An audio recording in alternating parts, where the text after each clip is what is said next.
Akka oduun sooshaal miidiyaa fi miidiyaaleen gurguddaa biyya keenyaa dubbachaa jiranitti humni waraana adda bilisummaa Oromoo kan duraa caalmaa dachaa 90 hedduu baay'achaa jiraachuu akkasuma sodaa kanarraan kan ka'e raayyaa ittisa biyyaa guyyaadhaa gara guyyaatti eebbisiisanii bobbaasaa jiraachuun dhagahame. Kana qofa miti. Raayyaa ittisa biyyaarraa gadaa koomaandoo jedhamuudhaan yeroo dhiyoositti eebbifamanii Oromiyaa kutaalee garaa garaa irratti warroota raabsaman keessaa giddaa ayyaanaa fi hangar guuteetti warroonni humna finxaalii faannoo qolachuudhaaf naannoo sanatti ergamanii guutummaan guutuutti waraana adda bilisummaa Oromootti makamuun dhaga'ame. Kun immoo mootummaa Itoophiyaadhaaf salphina jedhu. Finxaaleeyyiin mootummaa Itoophiyaa morman hedduun isaanii kan asirraa argaa jirtan kuni koomaandoo yeroo isaan eebbifamanii marsaa eebba isaanii irratti biyya isaaniidhaaf magaalaa isaaniidhaaf bakka deeman hundatti waadaa fuudhanii uummata isaanii tajaajiluuf yeroo isaan aggaamaa jiranidha. Suuraan asirratti argitan kuni raayyaan ittisa biyyaa eebbifamee biyya isaa tajaajiluuf yeroo inni bobba'aa jirudha. Shamarreef dhiira osoo hin jedhin hundumtuu raayyaa ittisa biyyaadhaan leenjii gahaa fudhatee bobba'aa jiraachuunis dhagahame. Kun Itoophiyaanotaaf abdiidha.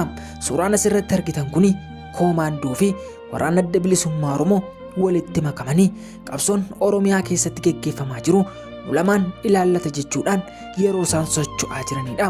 Qaamonni hedduun garuu waraana adda bilisummaa Oromoo shiftaadha, biyya balleessaa jira, jeequmsa kan biyyatti fidaa jiru isaan jechuudhaan yeroo isaan qeeqantu mul'achaa jira.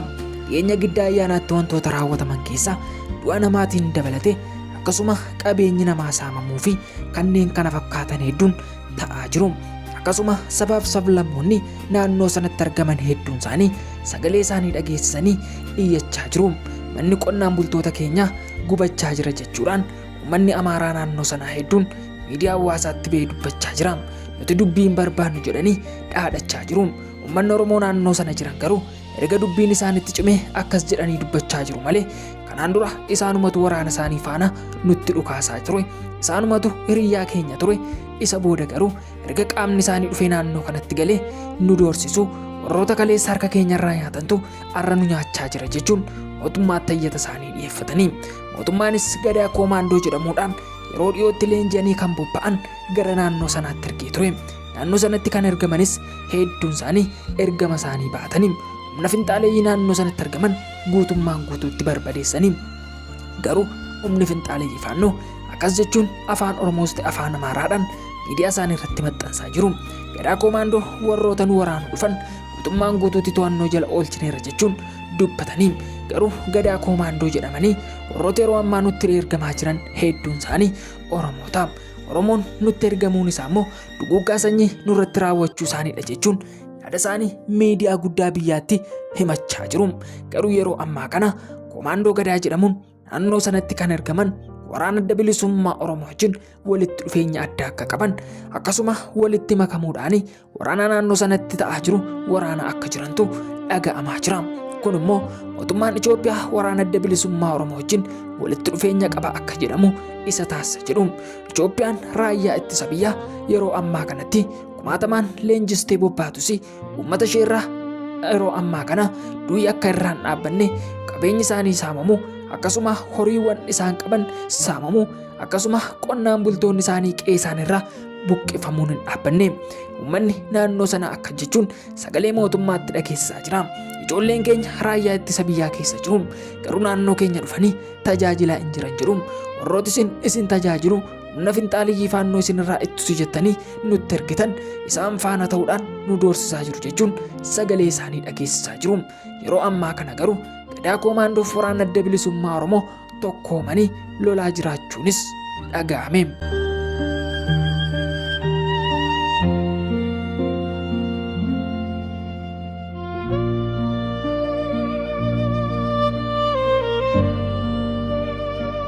Yooyyaa harka fuunee akkam jirtu hordoftootaaf kabajamtoota Adaamaa Deel bakka jirtanitti nagaan keenya isiniif haa baay'atu jecha oduu har'aaf qabanne keessaa humni finxaaleeyyii Amaaraa faannoo godina Wallagga Bahaa hedduu keessatti miidhaa hedduu qaqqabsiisaa jiraachuun dhaga'ame.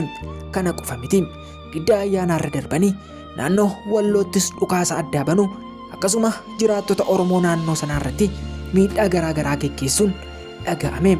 Humni gadaa koomaandoosii giddaa ayyaanaatti ergame akkasuma hangar guuteef naannoo sana tajaajiluudhaaf warroonni naannoo sanatti ergaman hedduun isaanii waraana adda bilisummaa Oromoo wajjin tokkoomuun walitti makamuun waraana adda bilisummaa Oromoo tokkoomanii eebbisiisuun ajandaa addaa sabaaf sablammoota Itoophiyaa akkasuma fixaalee Amaaraa faannoo naannoo sanatti argamanii fi yaaddoo addaa uumeera jedhu.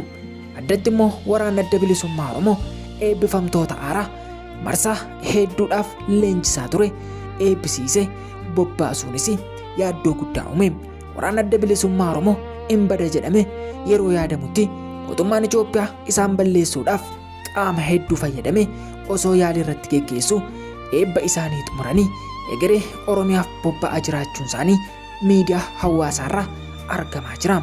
Kana qofa miti, humni gadaa koomaandoosii yeroo 43ffaaf eebbifamanii bobbaafamanii warroonni giddaa ayyaanaa fi hangar guuteetti ergaman hedduun isaanii waraana adda bilisummaa Oromootti makaman jechuun sabaaf sablammoonni Itoophiyaa hedduun ministeera muummee Itoophiyaa Dr. Abiy Ahmed irratti dhiibbaa garaagaraa geessisaa jiraachuun dhaga'ame. Akka qaamni mootummaa jedhutti garuu gadaa koomaandoo nuti humnaan isaanitti makamaa jenneen argine jedhu. Waraanni kun booji'amanii isaan wajjin suuraa ka'uu danda'a jedhu. Siyaasa mataa isaanii fayyadamuuf akkas godhan ta'uu danda'a jedhu. Garuu waraanni adda bilisummaa Oromoo hin boojines hin rukunnes jedhu. Fedha isaaniitiin waraana adda bilisummaa Oromootti makaman jedhu. Isaanis yaada isaanii miidiyaaf akka laatanitti nuti obboloota akkamitti gamaaf gamana teenye walitti dhukaasna jechuun gadaan koomaandoo waraana adda bilisummaa Oromootti makamuuni humna finxaaleeyyii naannoo sana uummattoota Oromoo fi qabeenya Oromoo hedduu mancaasaa jiran irratti tarkaanfii fudhachuuf tokkoomanis jedhu. Dubbiin kun garuu sabaaf sablammoota Itoophiyaa hedduu biratti haala yaaddessaa fi ministeerri muummee Itoophiyaa qoqqobbiin akka irra kaa'amuuf ni kakaasa jedhu. Gadaa koomaandoo dogongora hedduu hojjetanis kan jedhan hedduun isaanii ni jiru. Garuu murtee mataa keenyaa ni beekna, biyya keenya bilisa ni baasna, ministeera muummee keenya ni deeggarra, waraana adda bilisummaa Oromoo biras ni dhaabanna, warroota nu barbadeessuuf nutti adeemanii tokkoomnee ni barbadeessina jechuun waraana adda bilisummaa Oromoo eebbifamtoonni waraana adda bilisummaa Oromoo godinaalee hedduu yeroo eebbifamanis eebba isaanii irratti hirmaachaa jiraachuunis dhaga'ame. Yeroo ammaa kana giddaa ayyaanaarraa uummattoonni miidhamaa jira osoo jedhanii Walloottis dhukaasni addaa baname uummanni naannoo sanaa rukutamaa jiraachuu fi humni finxaaleeyyii faannoo akkasuma TPLF dabalatee naannoo Oromiyaa seenuudhaaf yaalii isaan godhaa jiran Walloon miidhamaa jiraachuu ishee miidiyaa hawaasaa Saayitii 24 gidduutti maxxanfamaa jirurraa odeeffannee guyyaa kaleessaarraa kaasee Walloof naannoo isheetti dhiibbaan guddaan adeemaa akka jiru uummanni naannoo sana miidhaa guddaatiif akka saaxilamaa jirutu dubbatamaa jira. Raayyaan ittisa biyyaas ta'e gadaan koomaandoo nuuf birmadhaa jedhanii sagalee isaanii dhageessisaa jiru. Adaamaa Deeliirraa oduun har'aaf qabanne kanuma. Odeeffannoo wayitaawwaa saayitii muraasa booddee haga qabannee isiniif dhumnutti nagaan turaa isiniin jennaan.